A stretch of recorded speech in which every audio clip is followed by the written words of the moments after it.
ಹಿಂದೆ ರಾಜ್ಯ ಸರ್ಕಾರ ಜಾರಿಗೆ ತಂದಿದ್ದ ಶೇಕಡ 50ರಷ್ಟು ಟ್ರಾಫಿಕ್ ದಂಡ ರಿಯಾಯಿತಿ ಇದೀಗ ಮತ್ತೆ ಜಾರಿಗೆ ತರುವ ಕುರಿತು ರಾಜ್ಯದ ಕಾಂಗ್ರೆಸ್ ಸರ್ಕಾರ ಮಹತ್ತರ ಘೋಷಣೆ ಮಾಡಿದೆ. ಕರ್ನಾಟಕ ಸರ್ಕಾರವು ವಾಹನ ಸವಾರರಿಗೆ ಬಾಕಿ ಇರುವ ಸಂಚಾರ ದಂಡದ ಮೇಲೆ ಶೇಕಡ 50ರಷ್ಟು ರಿಯಾಯಿತಿ ಘೋಷಿಸಿದೆ. ರಾಜ್ಯದಲ್ಲಿ ನಾಯಕತ್ವ ಬದಲಾವಣೆಗೆ ಸಂಬಂಧಿಸಿದಂತೆ ಕಾಂಗ್ರೆಸ್ನಲ್ಲಿ ರಾಜಕೀಯ ಚಟುವಟಿಕೆಗಳು ಗರಿಗೆದರಿದ ಬೆನ್ನಲ್ಲೇ ಮುಖ್ಯಮಂತ್ರಿ ಸಿದ್ದರಾಮಯ್ಯ ಅವರು ಅಚ್ಚರಿಯ ಹೇಳಿಕೆ ನೀಡಿದ್ದಾರೆ. ನಾಯಕತ್ವ ಬದಲಾವಣೆ, ಸಂಪುಟ ವಿಸ್ತರಣೆ ವಿಚಾರದಲ್ಲಿ ಪಕ್ಷದ ಹೈಕಮಾಂಡ್ ತೀರ್ಮಾನವೇ ಅಂತಿಮ. ನಾನು, ಶಿವಕುಮಾರ್ ಸೇರಿದಂತೆ ಎಲ್ಲರೂ ಹೈಕಮಾಂಡ್ ಹೇಳಿದಂತೆ ಕೇಳುತ್ತೇವೆ ಎಂದರು. ಬೆಂಗಳೂರು ನಗರದ ಮೆಟ್ರೋ ನಿಲ್ದಾಣಗಳಿಗೆ ಬಿಎಂಟಿಸಿ ಬಸ್ಗಳ ಸಂಪರ್ಕವನ್ನು ಇನ್ನಷ್ಟು ಬಲಪಡಿಸಲು ವಿವಿಧ ಕ್ರಮಗಳನ್ನು ಕೈಗೊಳ್ಳಲಾಗುತ್ತಿದ್ದು, ಮೆಟ್ರೋ ಫೀಡರ್ಗಳ ಸಂಖ್ಯೆಯನ್ನು ಹೆಚ್ಚಿಸಲಾಗುತ್ತಿದೆ ಎಂದು ಬಿಎಂಟಿಸಿ ಅಧ್ಯಕ್ಷ ವಿಎಸ್ ಆರಾಧ್ಯ ತಿಳಿಸಿದ್ದಾರೆ.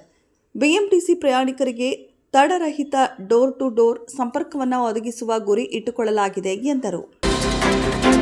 ರಾಜ್ಯ ರಾಜಕಾರಣದಲ್ಲಿ ಅಧಿಕಾರ ಕಲಹ ತಾರಕಕ್ಕೇರಿದೆ.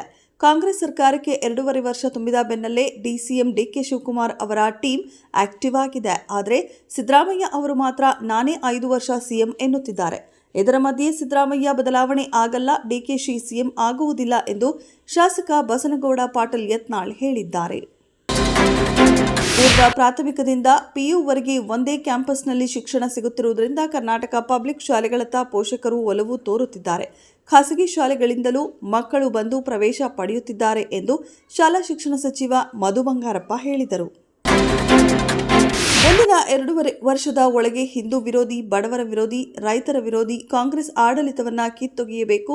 ಅಟಲ್ ಬಿಹಾರಿ ವಾಜಪೇಯಿ ಅವರ ಜನ್ಮ ಶತಾಬ್ದ ದಿನದಂದೇ ನಾವೆಲ್ಲರೂ ಈ ಸಂಕಲ್ಪ ಮಾಡೋಣ ಎಂದು ರಾಜ್ಯ ಬಿಜೆಪಿ ಅಧ್ಯಕ್ಷ ಬಿವೈ ವಿಜಯೇಂದ್ರ ಹೇಳಿದರು.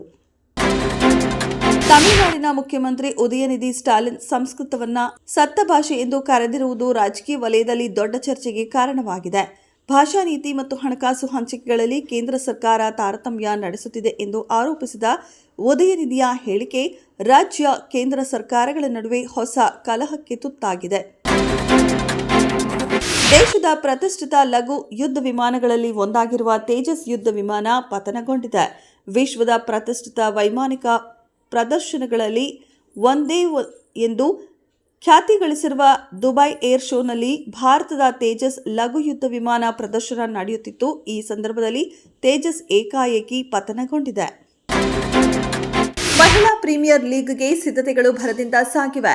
WPL 2026 ಮೇಗಾ ಹರಾಜು ನಡೆಯಲಿದೆ. ಈಗಾಗಲೇ 5 ಫ್ರಾಂಚೈಸಿಗಳು ಉಳಿಸಿಕೊಂಡ ಹಾಗೂ ಕೈಬಿಟ್ಟ ಆಟಗಾರರ ಪಟ್ಟಿಯನ್ನು ರಿಲೀಸ್ ಮಾಡಿದೆ.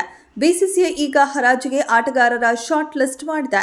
4ನೇ ಆವೃತ್ತಿಯ ಮಹಿಳಾ ಪ್ರೀಮಿಯರ್ ಲೀಗ್ ಹರಾಜು ನವೆಂಬರ್ 27ರಂದು ನವದೆಹಲಿಯಲ್ಲಿ ನಡೆಯಲಿದೆ. ಈ ವೇಳೆ 277 ಆಟಗಾರರನ್ನ ಶಾರ್ಟ್ ಲಿಸ್ಟ್ ಮಾಡಲಾಗಿದೆ.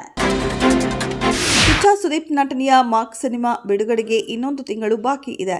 ಚಿತ್ರೀಕರಣ ಮುಗಿಸಿ ಪೋಸ್ಟ್ ಪ್ರೊಡಕ್ಷನ್ ವರ್ಕ್ ನಡೆಯುತ್ತಿದೆ. ಕ್ರಿಸ್ಮಸ್ ಸಂದರ್ಭದಲ್ಲಿ ಆಕ್ಷನ್ ಥ್ರಿಲ್ಲರ್ ಸಿನಿಮಾ ತೆರೆಗೆ ಬರ್ತಿದೆ. ಇದೇ ಮೊದಲ ಬಾರಿಗೆ ಏರ್ಟೆಲ್ ಜೊತೆ ಮಾರ್ಕ್ ಹೊಸ ಒಪ್ಪಂದ ಮಾಡಿಕೊಂಡಿದೆ.